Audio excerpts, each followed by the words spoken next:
ہے کہ لعن اللہ من اتخذ شیئا فیہ روح غرض،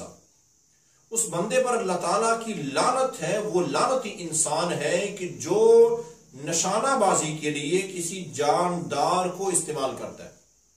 وہ کوئی بھی جاندار ہو، کوئی بھی جاندار چیز ہے، مثال کے طور پر چڑیا کہیں بیٹھی ہوئی تھی، بندہ اپنی گن کا نشانہ فائر کرتا ہے، اس کو مارتا ہے صرف اپنا نشانہ دیکھنے کے لیے، میرا نشانہ لگتا ہے کہ نہیں لگتا۔ اب وہ جاندار چیز ہے، اس کو تکلیف ہوگی لیکن یہ اپنے نشانے بازی میں اسے استعمال کر رہا ہے۔ ایسے ہی کوئی تیر کمان سے تیر مارتا ہے تو کسی جاندار کو مارتا ہے، اور ایسے ہی مثال کے طور پہ کتا جانور ہے، بلی جانور ہے، چوہا ہے، ایسے ہی وٹا پکڑا اور کسی کو مارتی ہیں صرف اس لیے کہ دیکھو نشانہ لگتا ہے، اتنی دور بیٹھا ہوں میں نشانہ لگاؤں گا لگتا ہے، ابھی اس کو تکلیف ہوگی، وہ جاندار ہے، اس میں اللہ نے روح ڈالی ہوئی ہے، وہ اللہ کی ایک مخلوق ہے، تو کسی بھی مخلوق کو بلا وجہ نقصان پہنچانا یہ بہت بڑا گناہ ہے۔ اور یہاں پر نبی کریم صلی اللہ علیہ وسلم، یہ متفق علیہ روایت ہے صحیح بخاری اور صحیح مسلم میں،